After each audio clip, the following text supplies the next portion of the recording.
Let's all go to the lobby. Let's all go to the lobby. It's Fright Night Friday on Captain Adam's VHS pirate ship with Captain Adam and Little Crew. Ahoy there, mates! Hello, everyone! Welcome aboard the VHS pirate ship, and welcome to Fright Night Friday! Ooh. Yes, Fright Night Friday here on the VHS pirate ship, and tonight we're going to be watching Bride of the Monster, Ed Wood's classic masterpiece. Yes, masterpiece indeed, though that might be a little too generous. Although, it's not that bad, considering everybody thinks Ed Wood's work is shit. Yes, all in all, it's not that terrible, all things considered. And speaking of considered, this movie is regarded as Ed Wood's best work. Well, I would agree with that, but that is setting the bar awfully low. Yes, well, compared to the other films, Bride of the Monster has a whole lot going for it. It has some nice elements, it's put together rather well, but it still has that, how you say, Ed Wood flavor about it. So without further ado, let's get into it. Let's watch some. Yes, some. We're not going to watch all of it. We're not going to do that to you. We love you too much. Let's watch some of Bride of the Monster. Oh boy! Okay, everybody out there, get ready to be scared beyond belief. Yeah, well, we'll see about that. Well, enjoy the show. Yarr! Let's all go to the lobby. Let's all go to the lobby. Let's all... All right, here we go, little creep. Are you excited? Oh, I sure am. And you know, you can say what you want to about this film. It certainly has an impressive opening title sequence. Yeah, it sure does. Oh, there he is, Tony McCoy. You know, in the Tim Burton Ed Wood film, Tony McCoy is portrayed as a complete dumbass and a lug and just a big lummox, but, you know, he's not really like that. Certainly not in this film. He's actually not that bad of an actor. That's very true. Oh, there he is, Edward D. Wood Jr. and Alex Gordon. You know, that's interesting because Alex Gordon did lots of movies with Ed Wood, and yet he's not portrayed in the Tim Burton Ed Wood film at all. Yeah, I suppose they just thought it would be, I don't know, too much. I'm not really sure why he's not featured in the film. He was a big part of Ed Wood's career, so I don't know. If you notice, the executive producer was Donald McCoy, of course, famously portrayed by Rance Howard in the Ed Wood film. So he's the slaughterhouse owner who funds this movie and gets Ed Wood to make his son Tony part of the film, not only star in it, but also associate produce it. So that's pretty funny. I got a son. Little slow, but a good boy. And something tells me he would make just one hell of a leading man. Yeah, that's a great scene. Great scene. And speaking of great scenes, we take you now to two men yelling in the rain. Oh yes, truly riveting cinema right here. Well, I'd rather be soaked and barbecued. I'd rather be soaked and barbecued. Can it be both? Oh man, you know, it takes a real brave director to film rain in the dark. Yeah, I don't even really know what's going on. It's a little hard to see. Yeah, they could have exposed this film just a little bit more. That's a little better, I guess. Again, we're two men yelling in the rain, so this is the opening to the movie.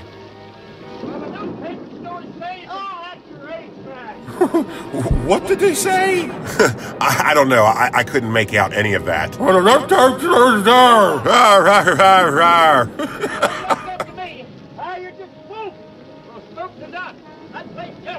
Yeah, I can kind of make out what they're saying here, but they really should have turned down the mics on the rain and maybe turned up the mics on these fellows. What do you think? Yeah, it would have been a decent idea. They certainly have that rain sound effect cranked up full blast, don't they? Okay, Captain Adam, are you ready for this movie to go into full throttle? It's getting ready to take off. It's getting ready to go, and any minute now. Okay, movie, whatever you... there we are. There's Bella. Now we got a movie here. Now we got a movie. Yes, indeed. There he is. Our buddy Bella. Our buddy Bella. Oh, no, you can't stay. Oh, be reasonable. You can't stay. We might catch pneumonia out there. You're not welcome in my house. These guys are probably selling woodland vagrant cookies. Oh, there he is. There's Tor. Man, was there any better casting for him than George the Animal Steel in the Ed Wood movie? I mean, wow, it was like he was made for that role. Oh, yeah. Everybody always talks about Martin Landau as Bella, but I mean, George the Animal Steel as Tor is just tremendous. Ed Wood was really a fan of filming people walking across rooms, wasn't he? well, he's setting the mood. You know, he's just making it very, very moody and all that. See, look.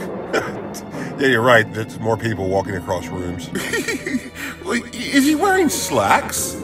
Oh, look, he's walking across the room again. Now we see Bella waiting for the perfect chance, and he sees his chance to escape the movie. Go, Bella! Go! Oh, damn. Nope, there's no escaping this movie. Look!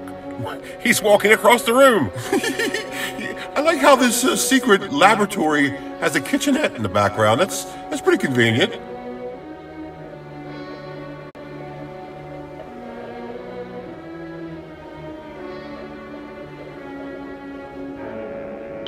Hi, how are you?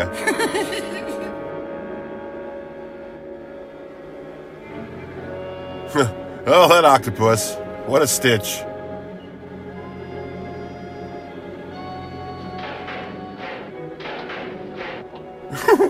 What's he doing? I don't know, but I can tell you what he's gonna do. He's gonna break it if he keeps screwing around with it.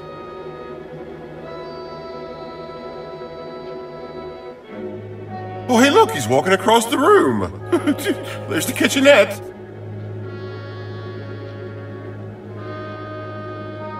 There's the famous stock footage of the octopus, you know. What was that? Yeah, I don't really know. That was a weird reaction. I guess he's just really amused by that octopus. Yeah, but he's not gonna be. Oh, shh, don't give away the ending, jeez. Oh, it's okay, little creep. It's only lightning. Oh, yeah, excuse me. I know this movie just has me on pins and needles. Oh, it's so terrifying. That was the monster. But I wouldn't see a couple of cops right about now. Come on. What did he say? I don't know. Oh, there's the stock footage octopus. The stocktopus. Oh man, you might want to cover your eyes right now, little creep. It's gonna get pretty scary. Oh dear! Tell me when it's over. Yeah, there's no escaping the stocktopus. They can try all they want, but it's not gonna work. Oh dear, is it over yet? No, not quite yet. Don't worry, it'll be over here soon. Just hang in there, buddy. Yeah. Yeah, it's always recommended to fire a gun at your friend in the dark. Well, they gotta stop the stocktopus. Let me see here. Oh man, this movie I can't watch. It's so gruesome. It's so terrifying. Oh! I'm sorry, little creep. It's gonna be okay, but it's funny you say that because this movie was billed as being scarier and more terrifying than Dracula and Frankenstein. So that's pretty funny. I mean, hey, it's marketing. Most of marketing is just straight up lying. Oh, here comes Tor to bring some sense to the situation. Don't fire guns at your friend in the dark. Stocktopus or not. Is it over yet? Yeah, it's over. You're safe now, little creep.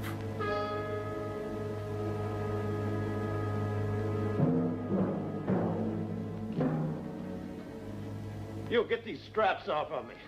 Oh, here, let me move your mic a little bit closer. There we go. Let me move. You hear me? Lobo hears, but he cannot speak. Lobo is mute. I gotta tell you, I really enjoy Bela Lugosi's little Colonel Sanders tie in this movie, you know? Yeah. Lobo, you're too rough with my patience.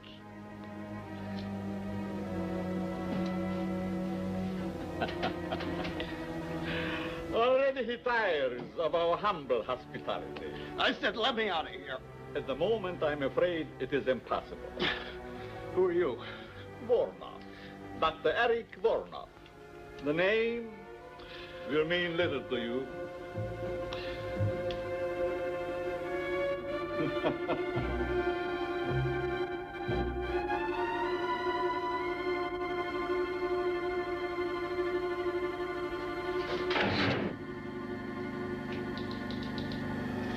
Oh, hey, what are those things called anyway?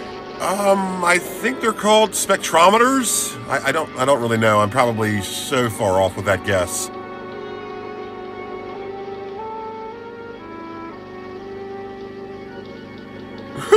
Boy, Dr. Vornoff really loves playing with light switches, doesn't he? And walking across rooms. What are you doing to me? You will be soon as big as a giant. The strength of 20 men. Or, like all the others, dead.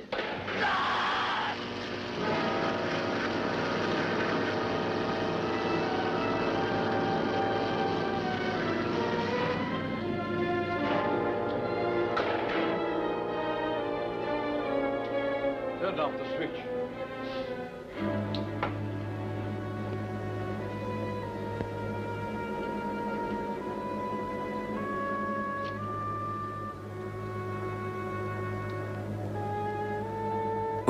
Whoa, Dr. Vornoff, jeez. Yeah, what kind of movie is this anyway? Oh man, you know, you said Colonel Sanders tie, and now that's all I'm really seeing. Sorry.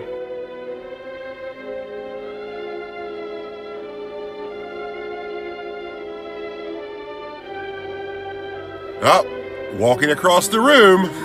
Yeah, there he goes. So the experiment failed, and Dr. Vornoff is, of course, upset. So he goes to look at his hilarious octopus to cheer him up. Yeah, that octopus, he's always telling jokes. Oh, there it is. Stocktopus! Well, I don't know about you, but that was one hell of a first act. Oh, man. I really gotta catch my breath here. That first act was something else. I hope the second act isn't as terrifying. I don't know how much more I can take. You know, I've always sort of hated 1950s busy city music. Yeah, me too. Oh, it's all the hustle and bustle you can take. Oh, looks to be a pretty intense scene here. Is the place on fire? What is that noise? Oh, there's Ed Wood's buddy, Paul Marco. We will. Hey, watch that cigarette. Man, that guy looks like Buddy Hackett, but Buddy Hackett you would buy at McCrory's.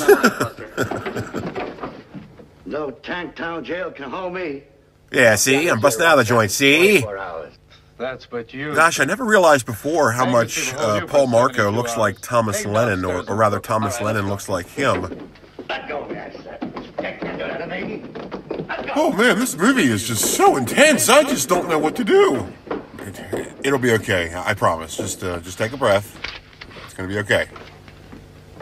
Oh, watch the chair. Yeah, Paul Marco there, portrayed in the Tim Burton Ed Wood movie by Max Casella. He's best known for the neighbor kid on Doogie Howser, MD. There's a guy trying to get out of the movie back there. Oh man, this movie is high octane. Wow. Want to bet I can make it expire all of a sudden?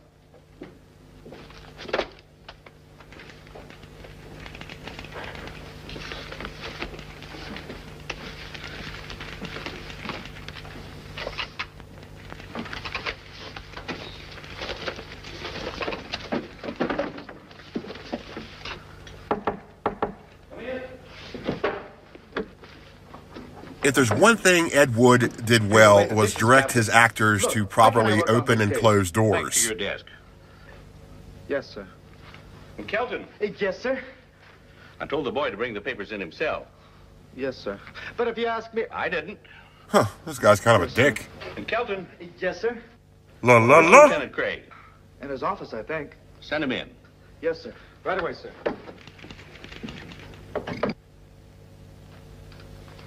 Ed Wood was such a daring young filmmaker. Here we see a guy reading the newspaper.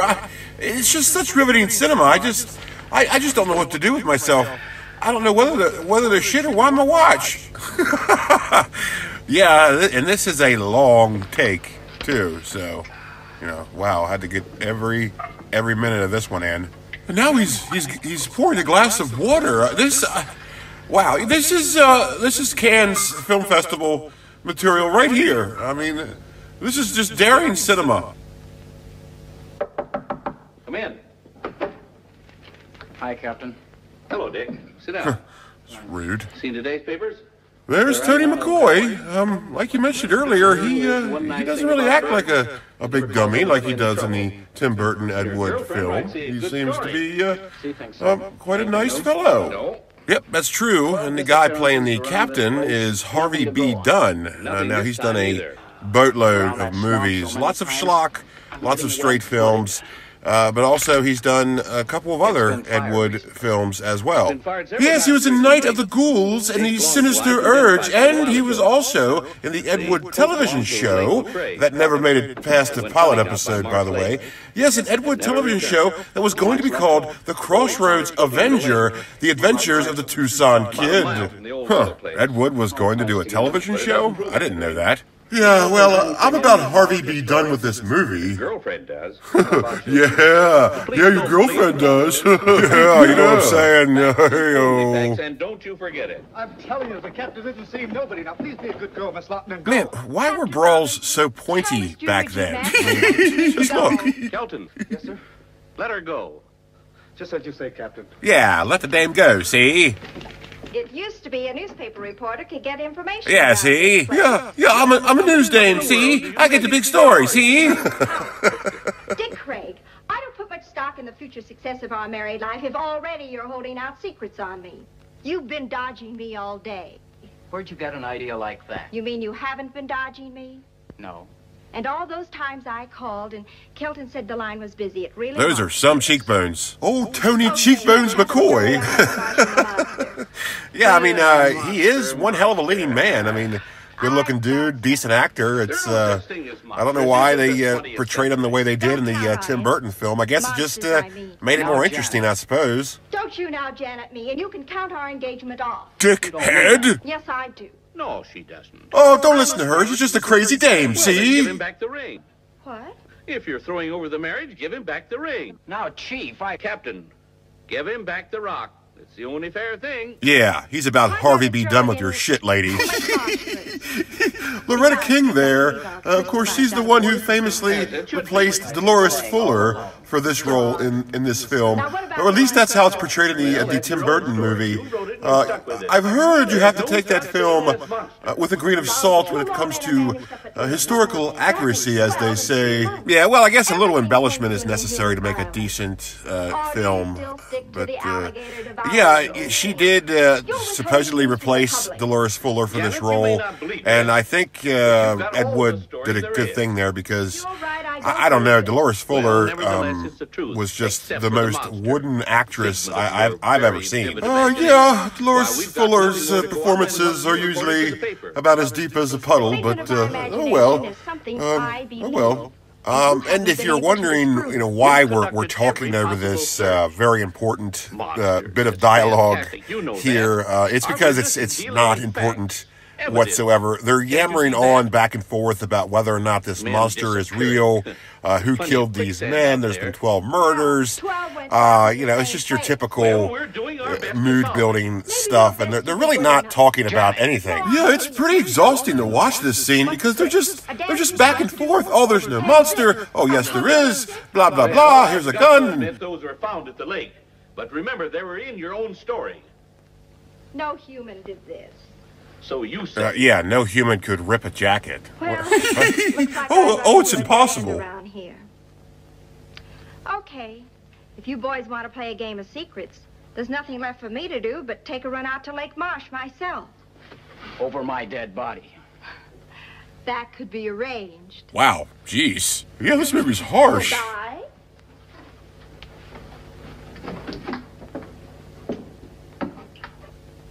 Dames, huh? She's just crazy enough to do what she says. You know what, Captain? What? I think you're right. Oh, they were absolutely right about this movie. It is more terrifying than Dracula and Frankenstein. I don't know how much more of this I can take. Oh, I gotta cover my eyes. It's just too intense. It's too scary. I know, little creep, this is a really scary movie, and it's interesting how they did it, how they disguised the little back layers of intensity and terrifying material They disguised it with really long, drawn-out scenes that don't mean anything. It's very clever filmmaking. Okay, watch this mastery here. Look at that. Perfectly opened and closed Billy, do you door. remember a couple of years ago in the real estate section when the old Willow place out on Lake Marsh was up for sale against back taxes? Seems to me that was around November or December of 48. Want to see the files? Yes. Oh, please, let us see a woman searching through files. This is just such a gripping movie. Yeah, well, speaking of files, the file clerk's big scene is coming up. And neither are they. Oh boy, we're really going to watch her root through files. This is tremendous. I don't know why this didn't win any awards. Yeah, I really don't even have any words for this. And that's supposed to be files. That's just a newspaper. And she's just going to leave it there? Not even close the drawer? Such a mess for you. Well, that's what I get paid for. Yeah, and look, in the time it took her to apologize for leaving her a mess, she could have cleaned up the mess. Yeah, I mean, look, she's still talking. She could be cleaning up her mess the whole time. She could be done by now. What's going on? Leave it to me. I fix. Okay. Oh, there she is, Dolores Fuller. Hi, Marge. Janet, still on the monster hunt? What do you think? I think the boss has been looking for you all day. Something about the police wanting those monster God, stories what a 86. just You've got the whole dreadful town in a panic. performance. I didn't hear you. I said I know what you said, but I didn't hear you. I get it. See you later. Have you ever gotten that? I don't know. Are we supposed to get that? I don't. That bit of dialogue was just mind-blowing. And look, this is a completely pointless scene. There's no reason to see her get into her car and drive away. We could assume that when she left the last scene, she was leaving this building, and we can safely assume that we don't need to see her get into her car. Let's just get this movie going. Oh, hello, Dick. Wow. Jeez, Yeah, man, Scott. jeez. The name calling in this film is pretty outrageous. What an abusive movie. Professor, will you bring him up to date? And there's George Beckwar, probably outside of Bela Lugosi, the only other real actor in this film. He's done lots of movies too, just like Harvey B. Dunn has. He's Harvey B. Dunn lots of movies. He was in War of the Colossal Beast, and he was also in a lot of straight films too, like A Star Is Born and stuff like that. So yeah, it's a pretty decent actor. I am considered an authority on the subject of prehistoric monsters. So he's a paleontologist? Yeah, I guess so. I mean, I don't know what that means. I did not see Otherwise, the monster myself, but others did. There are sworn statements. Professor, is it your theory that perhaps the Loch Ness Monster crossed the ocean and came to the swamp? I consider that possibility extremely remote. because it's very stupid. I know we're being pretty critical of this film because, well, it is pretty easy to do, but despite all of its obvious flaws, this film is actually regarded as one of Ed Wood's, well, actually the best Ed Wood movie, because compared to the other films he's done, this is basically Taxi Driver. What do you think, Dick? Man, so mean. No denial. We need help of some sort. And you'll keep your findings secret for the time being? As you will. I don't see why not. How do you mean, company? Lieutenant Craig, at times the police can be quite useful. I should be most happy to have Lieutenant Craig's assistance. I mean, was this guy German or is he French now? What's going on here? Lieutenant Craig. I'm ready. No, I suggest we wait until morning. There was a storm brewing when I came in, and it is so close to nightfall. According to reports, the monster strikes only at night. Imagine that. That's crazy. But the preliminary... Boy, he sure called every syllable in that word, didn't he? Yeah, this German-French professor, his English is pretty good. Sounds logical. Whatever you say. Now, gentlemen, since I just arrived in town this afternoon, if you will excuse me, I got a crap. I should like to return to my hotel. Certainly, sir. Good day, Captain. Professor,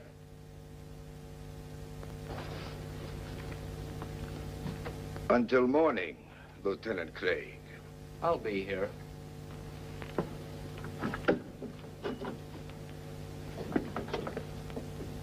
I don't know. I think he almost screwed up closing that door. I don't know. I think the direction wasn't as tight on that one. Yeah, I've seen better, I tell you. Daylight. Well, see you later. Got a date? Yeah, with your mom. Sick burn. Say you don't. I don't? Girl from her office called in, said that Janet had a headache or some such thing. Or some stupid woman problem, you know. Dames, right? Am I right? Dames. The last thing I do. Well, it probably would be. Watch him, Dick. Wow, Jeez, it's just man, rude. Just what a rude guy. Right. That was pretty good door opening and closing action there. Okay, so we're going to do everyone a favor and skip forward just a little bit in this movie, but take our word for it, you haven't really missed much.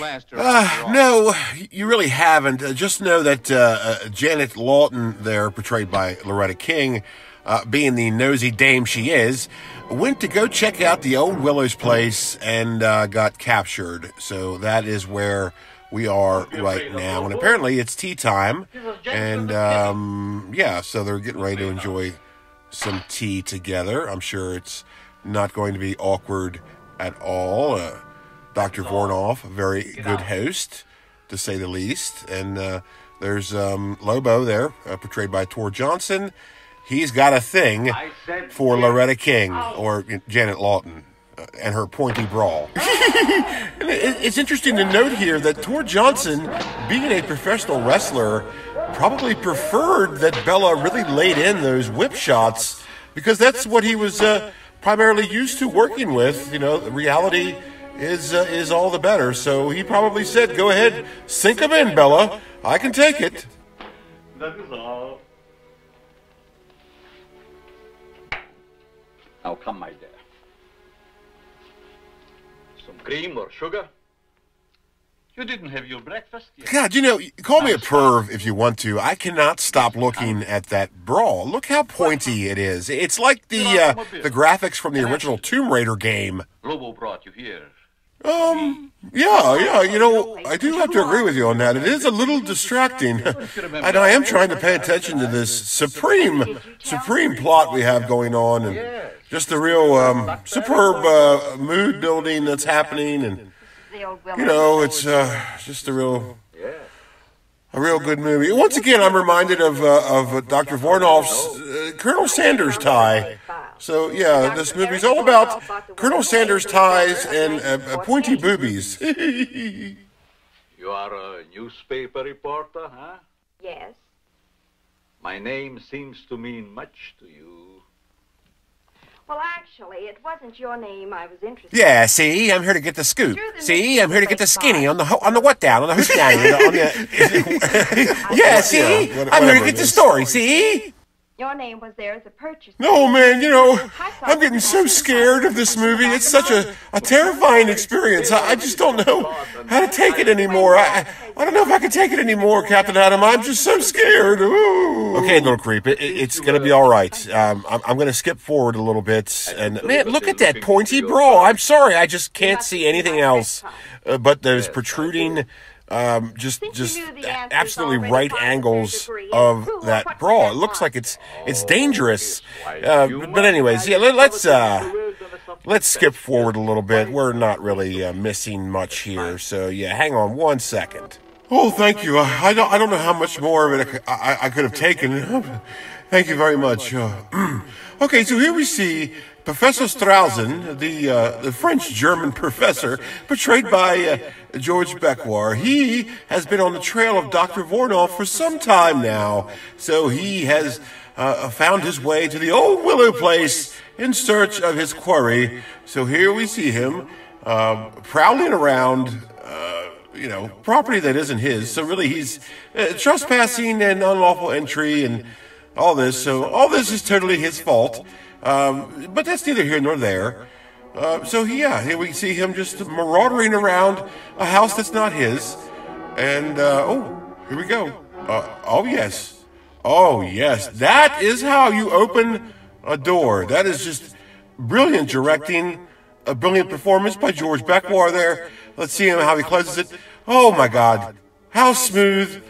Oh, just what an excellent performance. Yeah, it's brilliant. Here we see more walking across a room. So yeah, between walking across rooms and closing and opening doors, this movie just has excellent performances by everybody involved.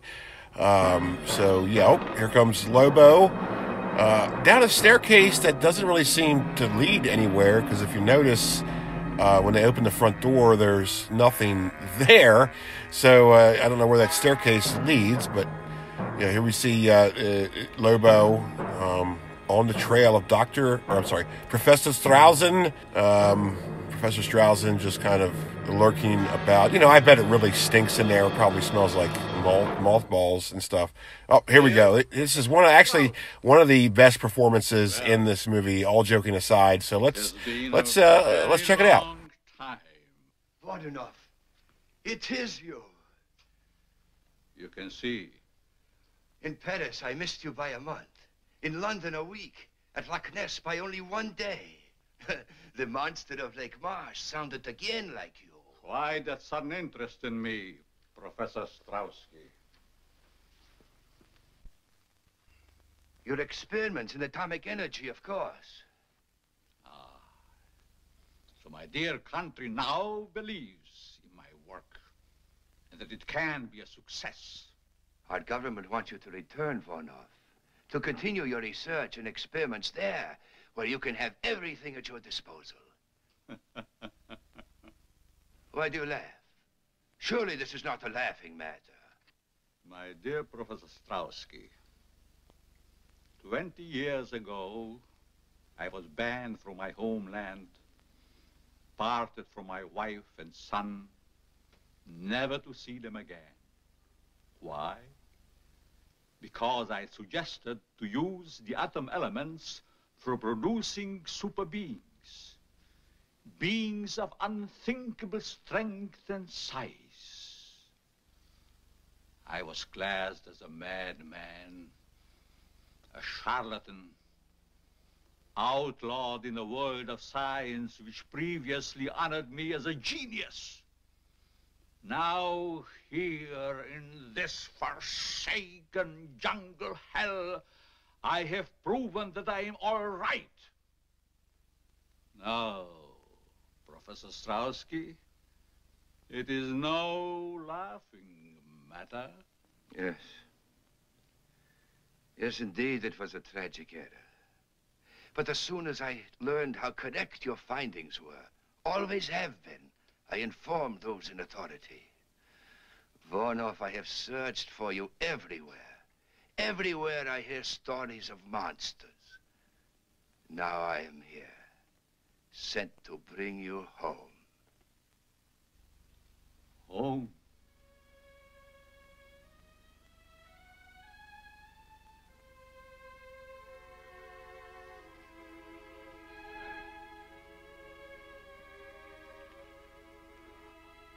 I have no home.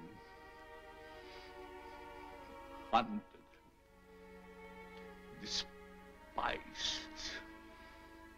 living like an animal. The jungle is my home. That I will show the world that I can be its master. I will perfect my own race of people.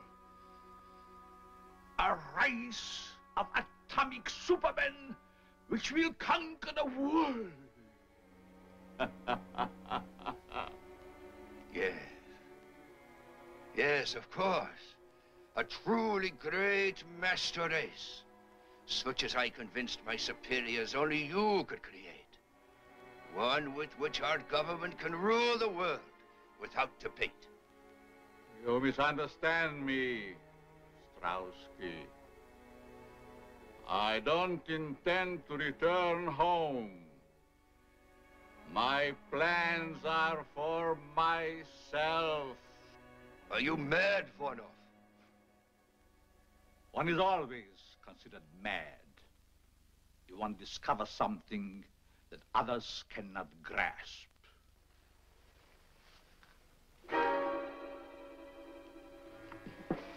Our government ordered me to bring you back.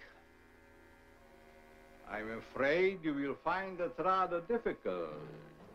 You see, Ivanov, I did not come alone. Neither did I, my dear Strowski. Oh my! Oh wait, it's Strowski and not Strausen? I thought it was Strausen the whole time. Huh? Yeah, me too. Okay, so we apologize. It's not Professor Strausen, it's Professor Strowski, and he's being shoved into the fireplace, and that's it. Now we're in the secret lab again. I don't know. It's not looking good for Professor Strowski, little creep. What do you think? Oh, man. Don't ask me. I'm so scared. I'm terrified beyond rational thought as he gets shoved into the octopus closet. Yeah, that's a less than animated octopus, I should say. Not very motivated as giant octopi go. Oh, I can't watch. This is too gruesome. This is too gruesome for me. Yeah, keep your eyes covered, little creep. This is just too much. I'll let you know when it's safe to look again. Oh, man. Just the horror. The sheer horror of this scene. I mean, look at that. I tell you, this should have been rated X. Was it rated X? Or was it not rated at all? I mean, this had to be a hard R. Totally. Wow. This, oh, man. Oh, man, this is almost too much for me to watch. I just can't take it. Fame and fortune for my return, but my price is so much more great.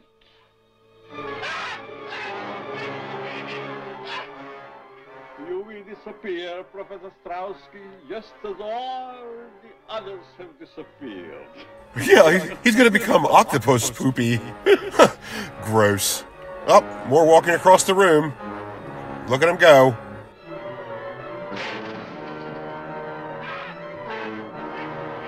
Oh, and he's walking back across the room.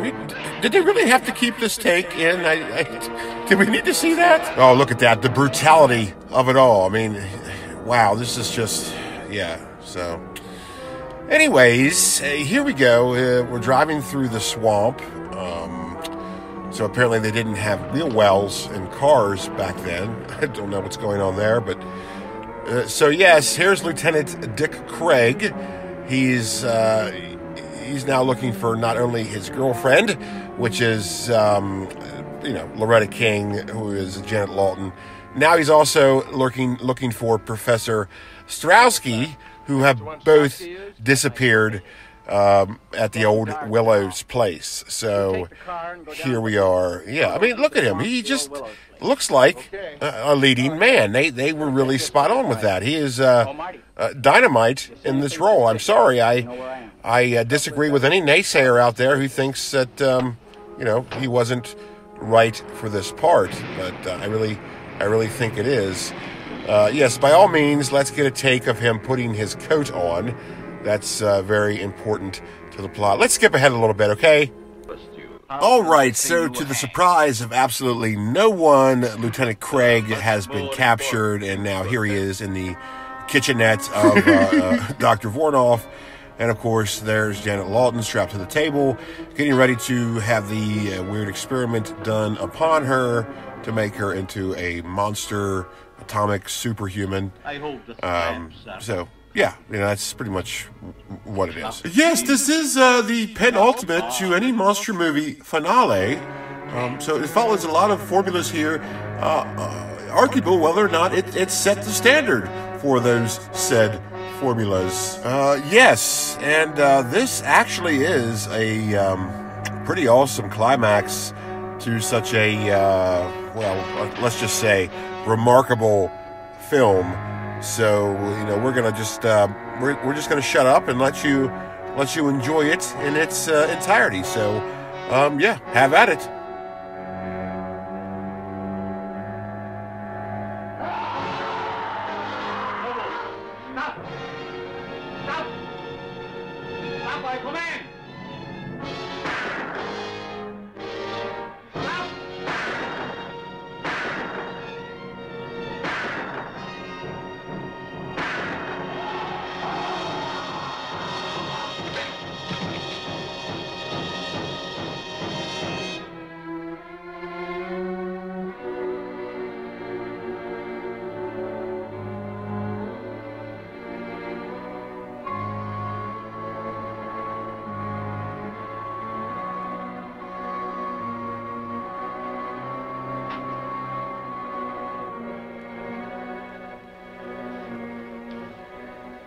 Jan.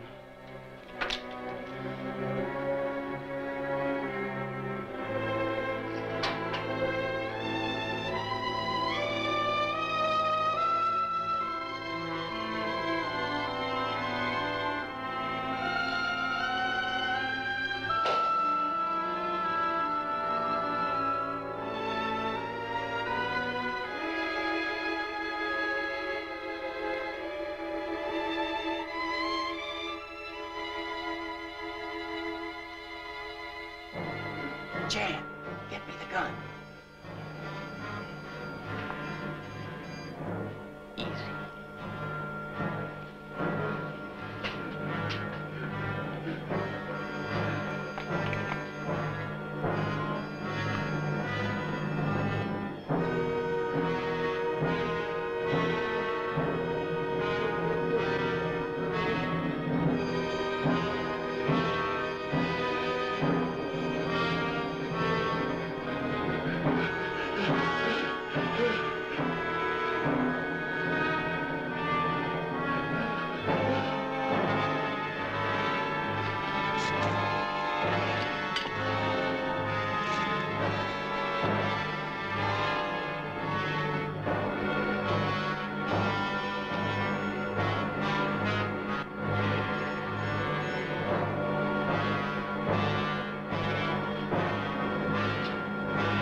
There's Toward checking the spectrometer. Shh, we're supposed to be letting them enjoy the ending. Oh yeah, sorry folks. We will anyway.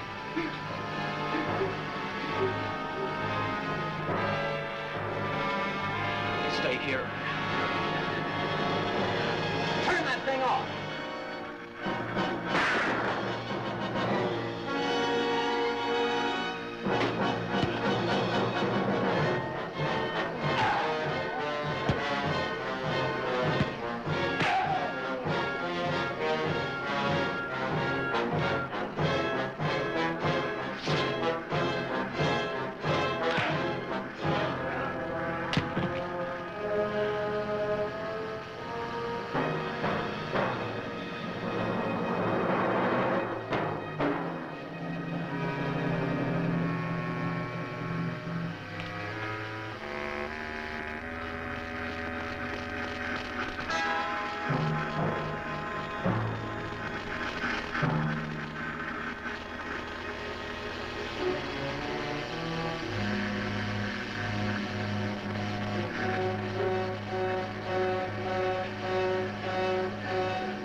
Kelton, you station yourself here.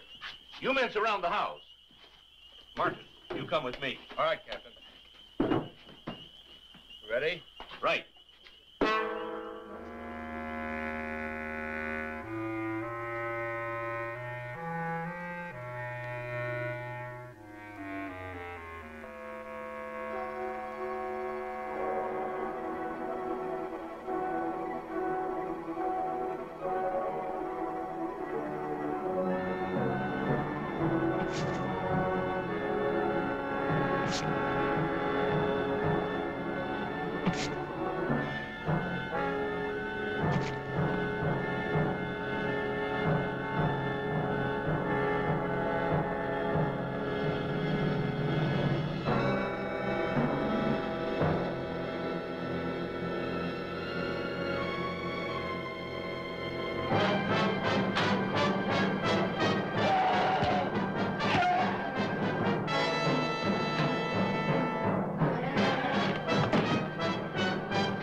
on fire. Let's get out of here before we get roasted.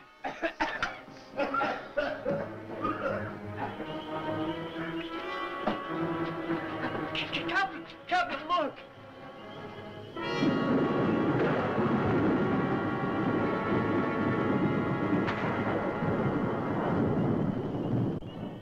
What do you suppose that was? Well, whatever it is, get it. Oh, wait a minute. Here comes Dick.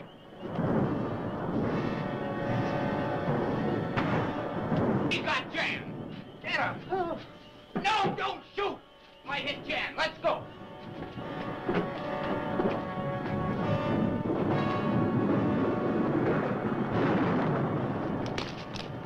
Marty, Joe, give me a gun. Here you go, boy.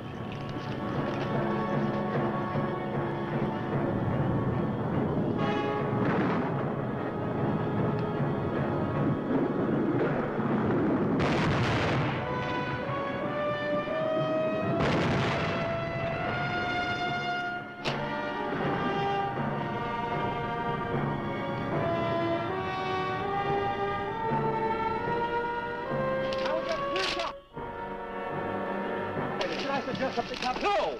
Now get on up over that ledge. Get up over on top of him. That's what I was going to suggest. Oh, stop the chatter. Get in action. Yes,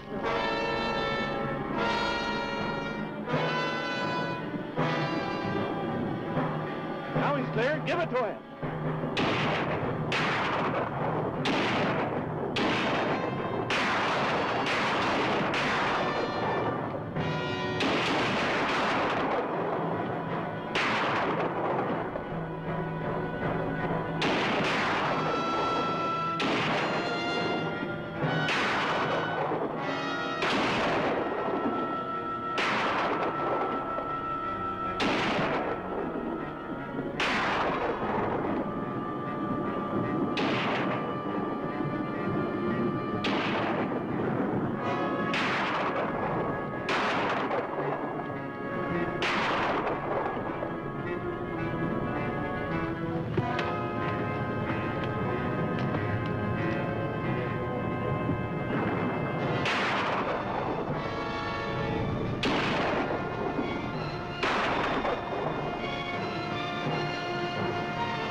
He tampered in God's domain. Well, there it is. What'd you think, little creep? You all right? Oh, man, thank God it's over. I'm going to have nightmares for a week. Oh, well. Well, thank you, everyone out there, for joining us on this Fright Night Friday. Please be sure to hit subscribe. That's right, mateys. Take care out there, and we'll see you next time. Goodbye, everyone. Stay spooky. Let's all